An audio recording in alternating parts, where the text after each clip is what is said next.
El que solo piensa en fútbol suele creer que su mundo es un balón.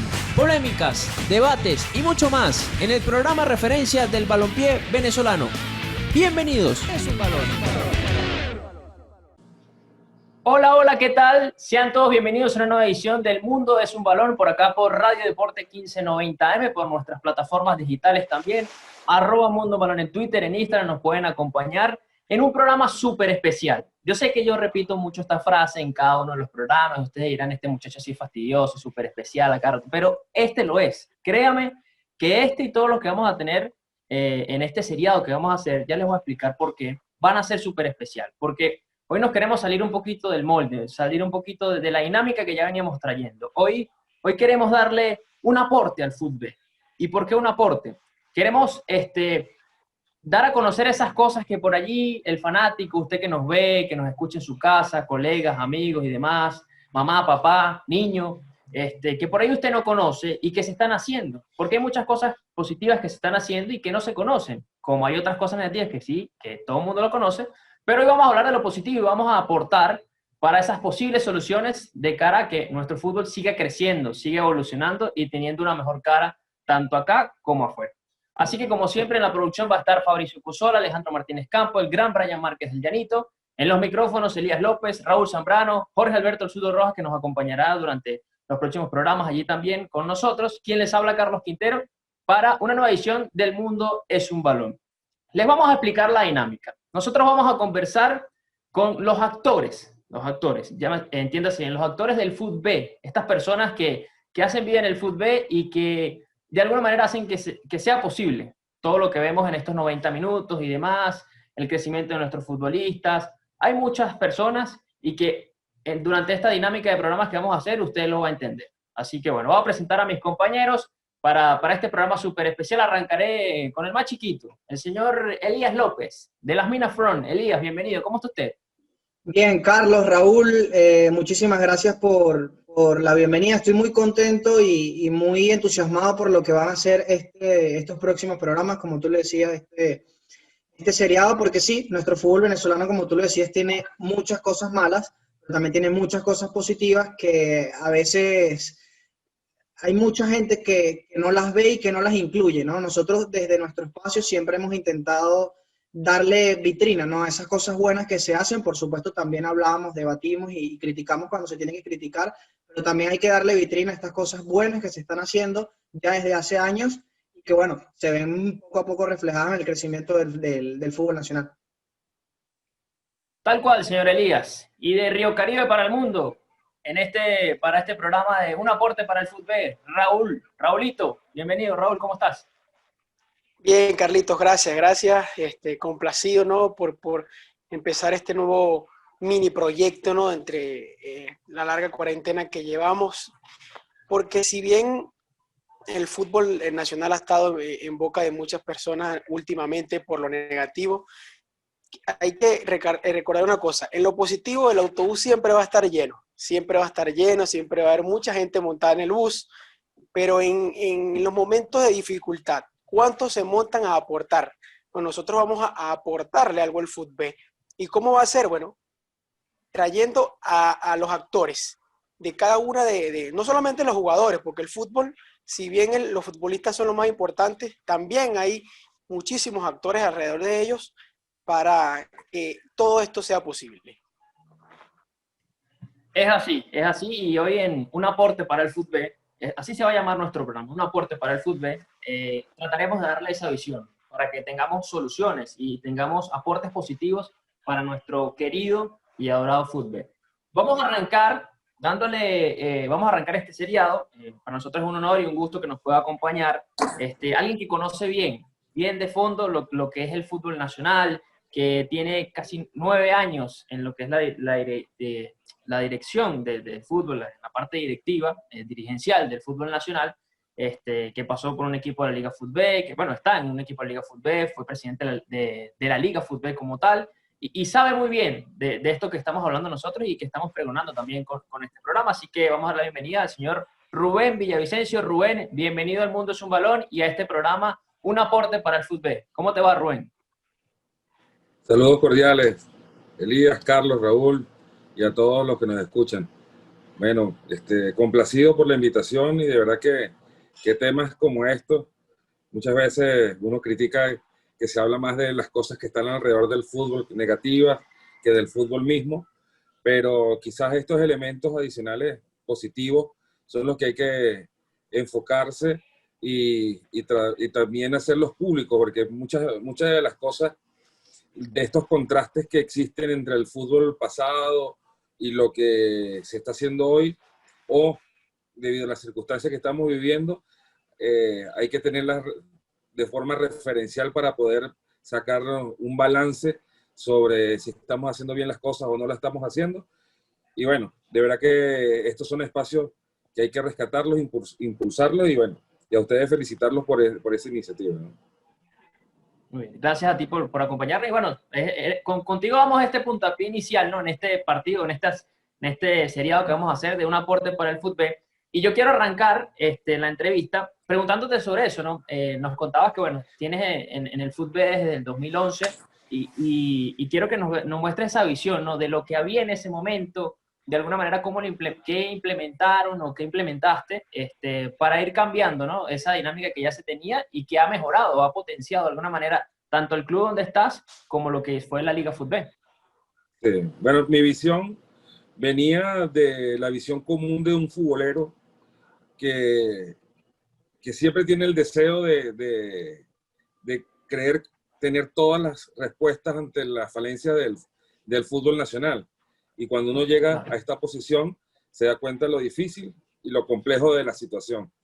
Yo creo que el fútbol venezolano, luego de la Copa América, tuvo un antes y un después de la parte organizacional de los clubes profesionales. Hay que entender la historia del fútbol profesional en etapas rápidamente explicables. El fútbol profesional venezolano tuvo una etapa de un fútbol de colonia que fue fuerte, en donde llenaban estadios, pero que básicamente los clubes no tenían estructura, nunca pensaron en la formación de talento, nunca se preocuparon por tener siquiera unas sedes donde pudieran desarrollar las fuerzas básicas, y que con cada campeonato se diluía, solamente una vez levantando la copa se diluía el trabajo y los recursos invertidos, solamente terminaban llevándoselo a los jugadores o los proveedores con el finalizar de los torneos. Luego hubo un proceso de estatización del fútbol en Venezuela, en donde muchas gobernaciones, alcaldías, eran dueños de los equipos de fútbol, producto, bueno, del auge y el boom vino tinto y del proyecto de la Copa América, que fue un elemento importantísimo en el fútbol venezolano, ya que futbolizó a gran parte del país y en donde se empezó a ver a los equipos de fútbol y a dotarle de cierta estructura. No hay que olvidar que muchos de los estadios que dejó la Copa América también dejó canchas alternas y dejó una fuerza estructural incipiente, teniendo en cuenta que siempre en Venezuela existieron referencias referencias modernas sobre cómo hacer las cosas. Desde el momento en que yo llegué a la parte dirigencial, una vez que uno hace un escaneo de la situación estructural de la mayoría de los equipos de fútbol venezolanos, uno tenía claro que el único equipo que tenía algo de estructura moderna y criterio era básicamente el Caracas Fútbol Club y en cierta medida el Táchira, el Deportivo Táchira. Básicamente porque allí estaba en ese momento Karim Mazafo, que también había sido gerente general del Caracas y llevaba la misma visión de cómo desarrollarlo.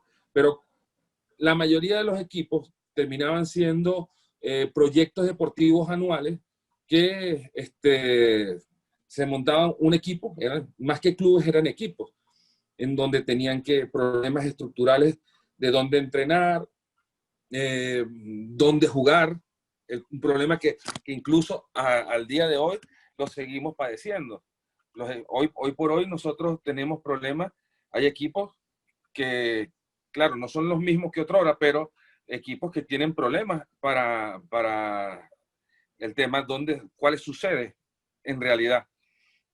Nosotros, como Atlético de Venezuela, estamos arreglando el Estadio Nacional Brígido Iriarte, cosa que no es menos, pero sin embargo, pues evidencia una situación estructural que nos desnuda como fútbol nacional. Sin embargo, después de la Copa América se generó un proceso de privatización de los equipos de fútbol venezolano. Normalmente fueron pasando a manos de entes privados, de personas privadas, y la mayoría de estas personas con criterios o conocimientos, o al menos una visión empresarial, donde se le quería plasmar a los equipos una visión empresarial. Hoy por hoy, después de una década, donde yo puedo visualizar que antes, para ser un equipo de fútbol profesional, solamente se te exigía, era obligatorio solamente para ser un equipo de fútbol profesional, una categoría sub-18 y sub-20. Era lo único que exigía. Tú podías, un club que quería solamente participar en la primera división, compraba el cupo, le pagaba a cualquiera sub-18, sub-20 que estuviera inscrita en el distrito, le dabas el uniforme y ya lo inscribías y ya tú cumplías. Hoy eso ya no se puede hacer. ¿Por qué? Porque para ser un equipo profesional debes tener diferentes categorías. Debes tener sub-13, sub-15, sub-17, sub-19, femenina sub-15, femenina profesional y el primer equipo. Si tú sumas todas estas personas, toda esta estructura, te lleva consigo a pensar que necesitas una sede, un centro de entrenamiento, necesitas tus propios predios, y eso ha hecho que los clubes, ya sea porque compran terrenos, ya sea porque los tienen a través de una posesión precaria, a través de un comodato, un arrendamiento, empiezan a invertir en sus sedes sociales, en sus sedes donde van a hacer los entrenamientos y donde van a jugar las categorías menores, donde se van a formar. ¿Por qué? Porque ya no puede ser más nunca un juguete caro de alguien que goce con buenos recursos y que en algún momento se le ocurrió ingresar al fútbol profesional. Ya hoy, para mantener un club profesional, se requiere más que eso, y más que intenciones, o tener quizás un hijo que quisiera jugar el fútbol profesional, o quizás algún deseo de la infancia que lo llevó a adquirir un equipo profesional. Es muchísimo más que eso.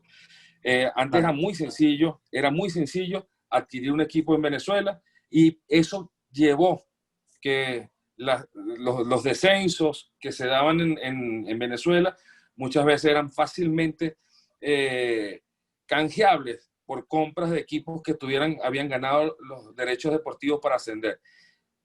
Eso en la última década cesó en gran medida porque era muy recurrente. Hoy tú puedes, además, el gran acierto de la Federación Venezolana de Fútbol, no sé a ciencia cierta, yo creo saber quiénes fueron los ideólogos de la norma juvenil, pero no me atrevo a dar nombres. Hay muchos quienes se abrogan esa idea. Lo cierto es que fue una gran idea que al comienzo fue desacreditada por muchos técnicos, despreciada porque se daba el doble cambio juvenil, en donde se buscaba un jugador juvenil y dejaba abandonados el resto, porque la intención de la norma juvenil buscaba desarrollar la selección de lo que era la búsqueda de talentos para las selecciones nacionales juveniles, para las representaciones de nuestro país, de nuestras selecciones de las diferentes categorías. Hasta que los equipos entendimos que era favorable para la selección nacional, pero también favorable para nuestros equipos. Entendimos que los equipos ya no podían ser gerenciados por personas sin estudios, sin capacidad. Ojo, yo me vengo preparando desde yo llegué de forma empírica también al fútbol venezolano. y he buscado la manera de irme preparando poco a poco, cometiendo errores, desaciertos y sobre todo visualizando proyectos exitosos en Venezuela y en el extranjero y tratándolo de tropicalizarlo. Uno ha buscado ciertas cosas que en el caso de Atlético de Venezuela a veces hay cosas que han funcionado, hay otras que no han salido tan bien, pero siempre con el propósito de desarrollar y generar una estructura que sin ningún tipo de base social que soporte un proyecto como el Atlético de Venezuela, empiece a crear sinergia y empatía con gente para que de a poco y con el transcurso de los años y con la implementación de mercadeo y otros elementos adicionales puedan sumar adeptos y personas que puedan sumar a este proyecto, que es inevitable también, claro, los méritos deportivos. Pero para cerrar esta idea, te digo, ha evolucionado significativamente el fútbol profesional venezolano al punto que antes no se contaban con estructuras que hoy la mayoría de los equipos de fútbol venezolano, después de pasado una década, no contaban. Hoy los equipos, claro, venezolanos en su mayoría tienen estructuras que superan entre jugadores, cuerpos técnicos, personal administrativo, obrero, de sanidad, lo que sea, al menos un promedio de los equipos de primera división, y lo conozco de esa manera, al menos entre 100, 120 personas y empleos directos cada uno de los equipos. Eso era impensado en los años 90, que en el fútbol venezolano un cuerpo técnico superara el hecho de tener un asistente y un preparador físico. Hoy los cuerpos, claro, técnicos de nuestro fútbol venezolano llegan a veces hasta tener 15 integrantes. Y eso te dice, más allá de querer ampliar las nóminas o hablar otra cosa, es la profesionalización que ha habido de nuestros clubes. Muy bien. Antes, para cerrar, porque ya el tiempo en esta serie son varios los invitados. Sí. Elías tiene una pregunta por allí y también ahí va como quien dice esa para el aporte del fútbol, que con esa vamos a cerrar este segmento con Rubén. A ver, Elías. Sí, Rubén, rapidito, y creo que es bastante complicado, sobre todo por el tema, y bueno, creo que tú vas a coincidir que estar en Venezuela, ya tener un club en Venezuela seguro que es más complicado que tener un club en el resto del mundo por el tema de la situación país. El tema de los contratos, ¿cómo crees que ha crecido, cómo crees que han crecido los jugadores y evidentemente los equipos también en ese tema de los contratos, esa profesionalización de la que hablas en la parte estructural, también el tema de los contratos? Bueno, los contratos, desde que yo estoy en el fútbol, he visto una evolución. Vi de primera mano cómo incluso supe de casos en Venezuela donde jugadores manejaban contratos de imagen de forma paralela. Dentro de su contrato estaba expresado la imagen del jugador, cosa que era bien novedosa para el momento, y creo que entró como en un vacío. Yo fui muy crítico con relación en la federación, con algunos aspectos que nos quisieron imponer y que dentro del marco que vivimos en Venezuela, sobre todo cuando los contratos solamente podían ser expresados en la moneda de curso legal, es decir, en bolívares, generaban un estado de indefensión jurídica y económica a los clubes. ¿Por qué?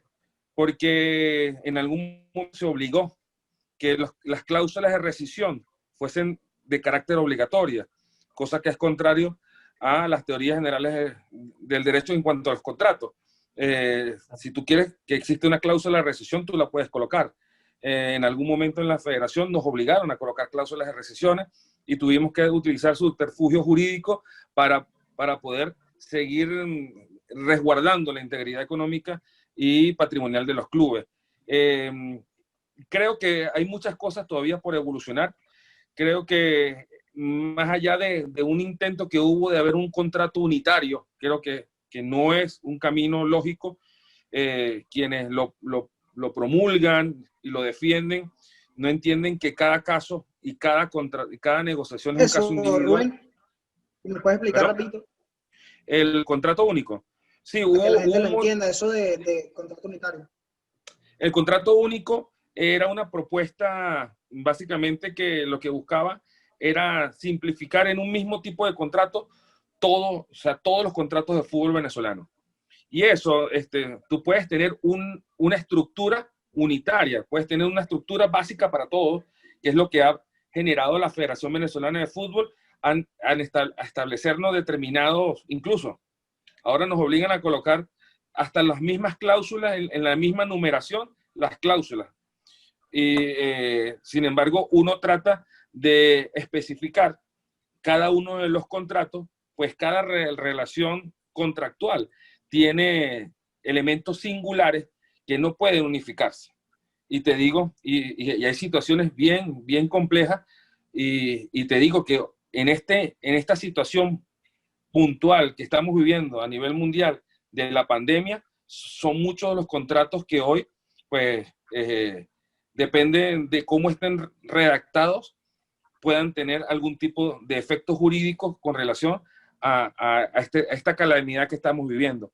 Son temas muy delicados. Creo que hay mucho, en ese aspecto hay muchísimas cosas por qué avanzar, pero creo que el ente rector debería fijar solamente las políticas, los elementos obligatorios que deben tener los contratos y cada uno de los clubes desarrollarlo dentro del ámbito jurídico, legal, cómo se deben redactar una relación de trabajo que debe existir entre un jugador, un cuerpo técnico, una jugadora y el club como tal.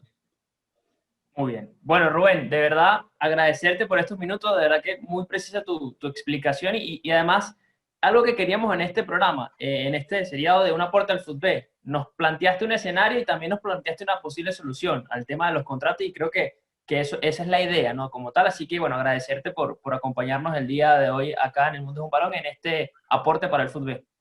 No, gracias a ustedes por la invitación. Mucho éxito. Bien, bueno, gracias Rubén. Bueno, ahí estábamos conversando con Rubén Villavicencio en esta parte de lo que son los contratos y la estabilidad financiera de los clubes, ¿no?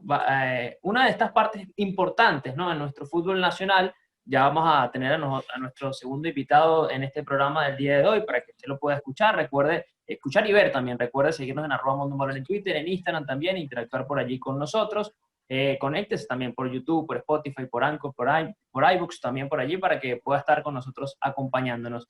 Y creo que es importante, muchachos, antes de dar la bienvenida a nuestro siguiente invitado, Raulito, esto que planteaba Rubén, ¿no? De que por allí, 10 años antes o más, tener un club era muy fácil, ¿no? Y ahora la dificultad que hay, la estructura que hay, esa dinámica que ahora una estructura, ¿no? Algo más grande, no es un pasatiempo, sino que hay que estructurarlo, ¿no, Raúl? Sí, por supuesto. Muy interesante todo lo que habla o lo que manifestó Rubén, porque es una persona que tiene larga trayectoria, ¿no? En lo que es el tema dirigencial. Aparte, un gremio muy atacado en los últimos años. Incluso yo soy uno de los que he dicho que parte de la dirigencia del fútbol nacional falta dar un paso al frente, ¿no? Seguir en esa línea de crecimiento a la par de los jugadores, entrenadores, pero creo que ese es el camino, seguir preparándose. Él mismo lo confiesa, él capaz tenía conocimientos empíricos cuando entró, pero el mismo devenir del fútbol, de todas las responsabilidades que conlleva estar al frente de un equipo de fútbol, pues te obliga a estar preparado para muchas cosas. Ejemplo, temas de contrato, todo lo que lleva, y eso es crecimiento, ¿no? Por eso es importantísimo que bueno, nuestro primer invitado haya sido Rubén, y bueno, tienen que quedarse porque los que vienen también van a tener muchísimas cosas importantes que agregar, que aportar, sobre todo eso. Una crítica y un aporte. Es así, usted quédese porque ahora venimos con nuestro próximo invitado.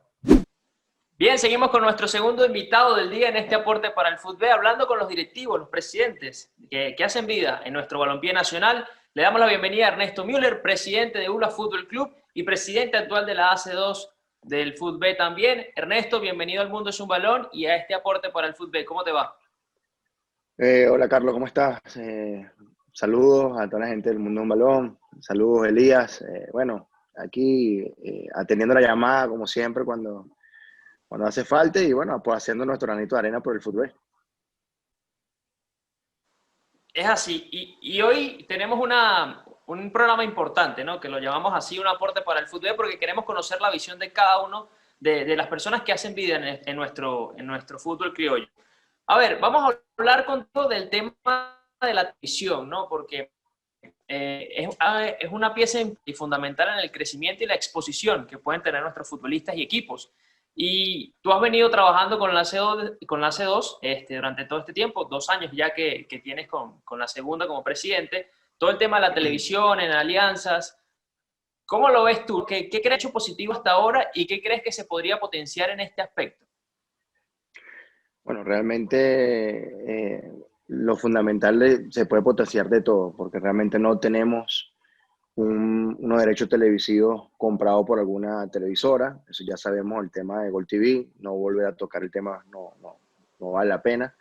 Pero realmente hoy somos un país que no nos han comprado derechos televisivos. Tenemos, por ejemplo, países vecinos como lo que es Colombia, que ha tenido un incremento grandísimo en su fútbol, tanto como parte de organización, como parte de nivel de sus futbolistas, y todo parte de tener sponsor y unos derechos televisivos altísimos que tiene el hermano país. Y bueno, realmente ahí es el repunte y el relance de la economía de nuestro fútbol. Realmente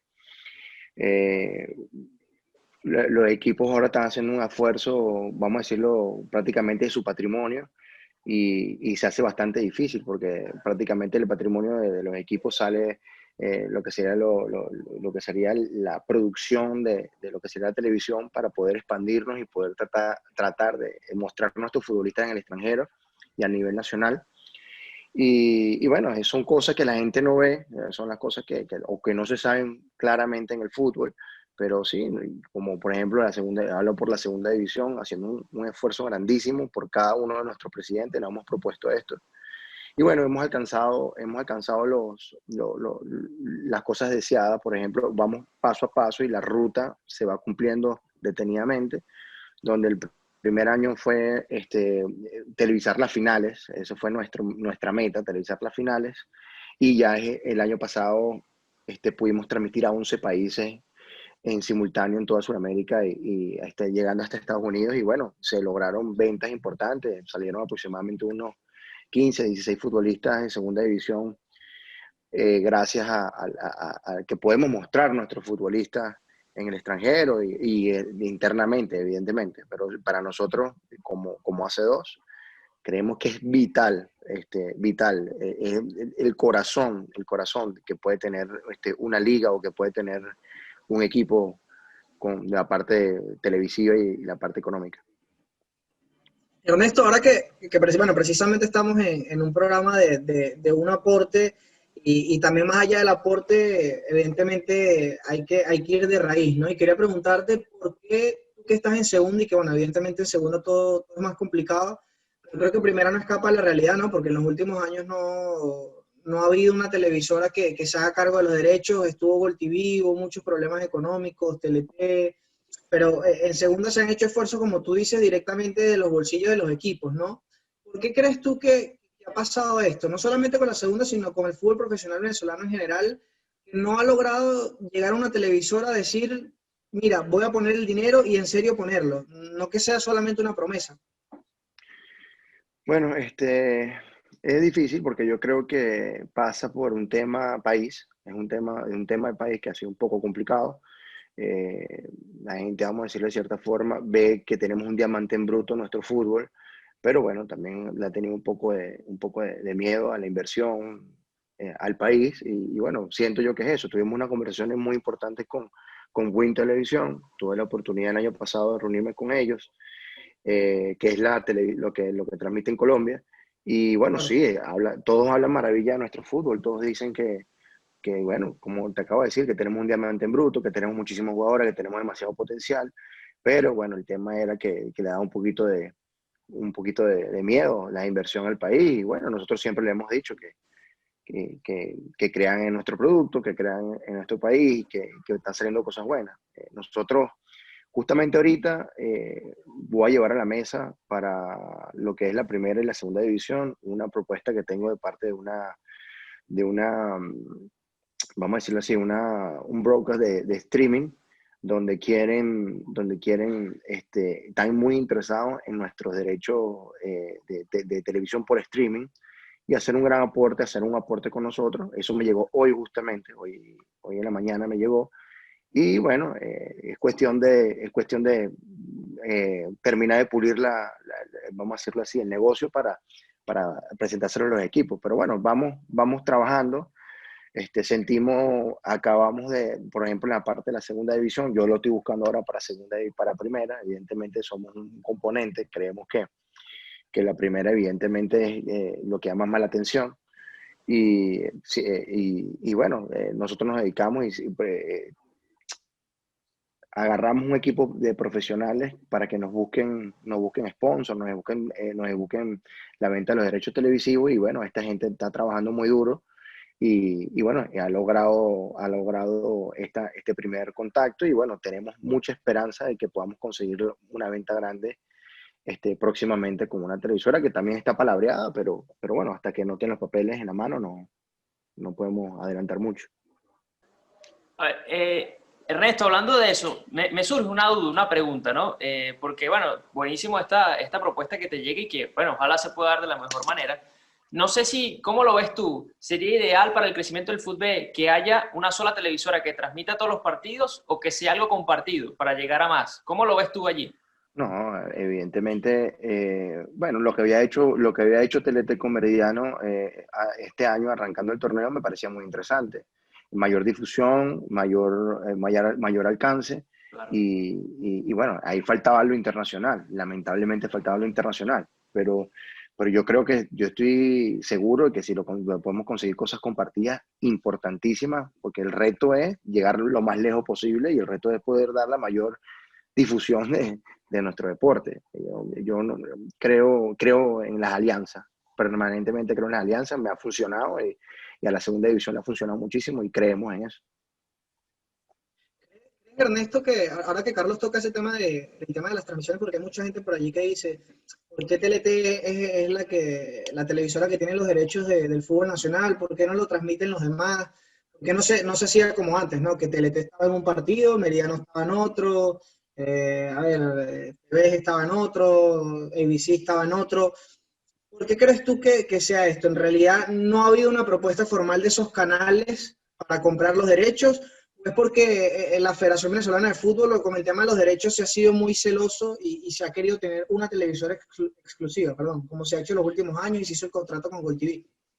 No. Lo que pasa es que es muy sencillo. En el caso de la primera división, pues, repito, no estoy en la primera división, no puedo hablar por ello, pero te voy a decir lo que yo pienso.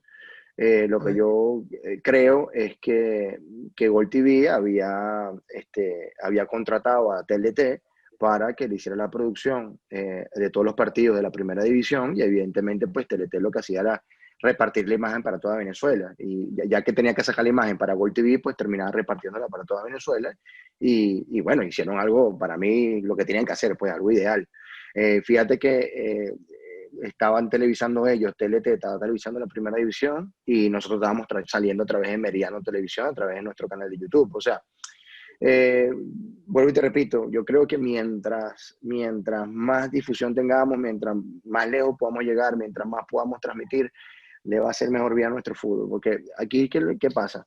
Que esto es un dato importantísimo, porque a nosotros nos critican mucho, cónchale, que no ha empezado el fútbol de primera división, no ha empezado el fútbol de segunda división, miren los otros países que ya arrancaron, miren que todos los países ya arrancaron, que no es posible que hayan arrancado el resto. Hermano, si a mí me dan, por un ejemplo, a nosotros como liga nos pagan $90 millones por los derechos televisivos, hermano, tenemos que arrancar porque hay que arrancar, viejo, o sea, no hay otra. Aquí tenemos que arrancar como sea, o te dan $45 millones como le dieron a Bolivia, hay que arrancar, hermano, porque nos vas a perder $45 millones. Aquí, viejo, arranca con por equipo, menos 10.000 para poder televisar. O sea, aquí es al contrario, aquí hasta tienes que poner tú. Entonces es difícil y por eso con 90 millones, como una liga no se organiza para o 45 millones, hablemos del caso más cercano, el de Bolivia, con 45 millones, ¿cómo tú no te organizas para tener todas las normas de bioseguridad, cumplir con todo lo que tienes que cumplir? Tienes el capital para poderlo hacer. Esa es una realidad. Bueno, fíjense, yo le voy a ser más sincero posible. Antes que entrara Gol TV, los salarios quizás de los equipos no era el mismo que cuando entró Gol TV. Los jugadores ahora cobran más que lo que cobraban antes. O sea, ¿por qué? Porque había un músculo financiero que estaba entrando y que la gente tenía que invertir para mejorar en todo, porque teníamos que imaginar la imagen, había que mejorar que detalles como que el entrenador se vistiera mejor, o sea, se vistiera mejor no, porque se visten bien, me refiero, que de repente estuviera bien arreglado, Claro, estuviera el equipo identificado, o sea, mejoran muchísimas cosas porque entra un capital. Muy bien. Bueno, Ernesto, ya nos toca ir cerrando, pero yo te tengo dos preguntas para cerrar. Primero, en aquel momento, cuando arrancamos el año, estaba la posibilidad, se habló de que DirecTV iba a transmitir la segunda división. Pasó la pandemia, después DirecTV cerró, ahora es Sky Capital, el que ahora hace como DirecTV aquí en Venezuela. ¿Qué ha pasado con eso? Si hay una posibilidad próximamente, no sé si en segunda o también para primera. Y por último, tus conclusiones o ese aporte para el fútbol que tú verías en cuanto a esto principalmente de la televisión, tanto para primera como para segunda, en los próximos años. Bueno, sí, ciertamente tuvimos la mala fortuna que DirecTV era un acuerdo que teníamos prácticamente cerrado. La compañía que maneja nuestro derecho de imagen para la C2, a través de la mano de Emilio Mourinho, pues teníamos eso bastante adelantado, prácticamente estaba cerrado, estaban faltando unos detalles. Y entramos en pandemia y evidentemente pues después sabemos el desenlace de DirecTV y bueno, se nos cayó esa oportunidad por allí. Evidentemente nosotros con Meridiano hemos tenido un acercamiento nuevamente, siempre hemos sido bien recibidos en Meridiano y bueno, creemos que podemos nosotros sacar nuestro fútbol, por lo menos este torneo que viene próximamente, que podemos estar arrancando la primera semana de noviembre, Dios mediante, la última de octubre. Si todo desenlaza como tiene que ser, creemos que podemos arrancarlo con Meridiano. Creemos que vamos a arrancarlo con esta nueva gente que quiere invertir en el fútbol venezolano que a través del streaming. Creemos que es muy vital. Y bueno, el aporte que hemos hecho, bueno, como hace nunca se había televisado segunda división. Hoy podemos seguir los equipos de segunda división, podemos estar de cerca a través de esta organización, a través de esta junta directiva y es más, a través de los 21 presidentes, de los 20 presidentes o de los 24, como tocó en algún momento, presidentes que pusieron su granito de arena para pues, hacer esto realidad. A través de hay que agradecer, esto también es una verdad, Emilio Mourinho, que sentado una vez en una mesa tomándonos algo, pues nos planteamos esto junto con Alejandro Gonzalo, ya hoy no forma parte del fútbol. Pudimos hacer esto realidad, Daniel Morotti, y pudimos hacer esto realidad. Y bueno, hoy ya es una bola de nieve que crece poco a poco. Y estoy muy seguro que en menos de un año vamos a tener alguna inversión por parte de alguien que compre los derechos televisivos del fútbol venezolano. La selección subcampeona del mundo nos echó una mano grandísima. Esa selección sub-20 nos echó una mano grandísima, hizo que las miradas voltearan hacia Venezuela y bueno, las cosas van mejorando y bueno, lamentablemente cayó esta pandemia para retrasar un poco, pero no pierdo la fe y ahí vamos van a cambiar muchísimas cosas porque los equipos van a tener un músculo financiero para poder sostener esto y no estar ahogándose, porque realmente en la situación de pandemia hay muchos ataques a los equipos profesionales, pero evidentemente no es fácil ser directivo de un equipo profesional y tener un peso y sacándole un patrimonio donde hoy prácticamente hay empresas que tienen 6 meses cerradas y no pueden producir. Entonces es difícil. No estoy excusando a nadie, cada quien tiene su política, cada quien comete errores, eso es normal, pero si uno tiene de dónde un sponsor, que es lo que trabajó, por ejemplo, ahorita la C2 a través de Kick Soccer Coin, a través de Trans Investing, uno va consiguiendo un poco de sponsor, pues uno puede dar ese salto de calidad que todos nos merecemos. Se merece el hincha, se merece los jugadores, se merece el directivo, se merece el periodista, se merece todo el universo fútbol que estamos. Ese yo creo que puede ser el aporte que yo creo que vamos a poder dejar esta directiva de la C2 con el tema de la televisión. Muy bien. Bueno, de verdad, Ernesto, agradecido enormemente contigo por los minutos y de verdad qué buenas noticias las que nos das y también nos intuyes, ¿no? Para saber, para conocer un poco más detrás de lo que hay en la televisión y que por ahí la gente no lo conoce y que es bueno tenerte para que se conozca, ¿no? Se dé esta idea y se pueda manejar, ¿no? Así que agradecerte nuevamente por estos minutos y siempre bienvenidos acá al Mundo es un Balón y a este aporte al fútbol. No, vale, agradecido a ustedes, Elías, Carlos, de verdad agradecido por todo. Lo que necesiten, pues siempre las puertas de la C2 están abiertas en las oficinas y bueno, estamos a la orden. Muy bien, bueno, ahí estamos. Conversamos con Ernesto Müller, presidente de ULA Fútbol Club, presidente de la C2 del FUTB, hablando de lo que son los derechos televisivos. Hablamos al principio con Rubén Villavicencio, toda la parte administrativa, la diferencia que ha habido entre los clubes. Un programa bastante completo para arrancar este primer capítulo de Un aporte para el fútbol, hablando con los presidentes, después vienen los entrenadores, vamos a hablar con gerentes, jugadores, gente de marketing, periodistas. Usted no se aparte a nuestra programación que vamos a tener en el canal de YouTube, en Spotify, en Anchor, en iVoox también. Y síganos en Twitter, en Instagram también. Porque, sí, por favor, suscríbase y esté muy pendiente. Allí, pongan la campanita. Exactamente, pongan la campanita porque van a venir muy buenos programas y la idea es eso, un aporte para el fútbol. Usted también puede dar un aporte para el fútbol en Twitter, vaya, escríbanos y díganos también su opinión y su visión, aparte para tenerla allí, ¿no? Porque todos tenemos que, digamos, empujar hacia el mismo lado con el fin de que pueda crecer nuestro balompié nacional. Elías, ¿algo para cerrar rapidito? Si tenía por ahí... No, mira, me voy muy contento de este primer programa, agradecer a Ernesto y a Rubén por su tiempo. Nada, de verdad que bueno, rescatando ahorita esta última parte con Ernesto, que él lo decía, ¿no? Que la segunda división nunca ha sido televisada y creo que eso sería un gran paso. Y más ahora con esta junta de trabajo, ¿no? Que por fin se logró dar entre la primera y la segunda división. Esperamos que traiga cosas buenas también en la televisión, porque como lo decía Ernesto, es algo que ayuda muchísimo al fútbol venezolano, porque si hay algo que mantiene económicamente a los equipos a flote, es el tema de la venta de los jugadores, y la única manera de vender jugadores es mostrándolos a través de la televisión. Es así, es así. Bueno, muchísimas gracias a todos. Como siempre en la producción, Fabricio Cusora, Alejandro Martínez Campo, el gran Brian Márquez del Llanito, en los micrófonos Elías López, Jorge Alberto El Zurdo Rojas, Raúl Zambrano, quien les habla Carlos Quintero, para este primer episodio de Un aporte para el fútbol. Vaya, usted también participe y no se aparte de nuestra programación en YouTube y en todos lados por allí, Radio Deporte 1590M, no se olvide también por allí. Muchísimas gracias, hasta una próxima. Los equipos se enfilan hacia los vestuarios, luego de los 3 silbatazos del principal. Por hoy, finaliza el partido en Radio Deporte 1590 AM. Los esperamos en una próxima ocasión con mucho más de El Mundo es un Balón.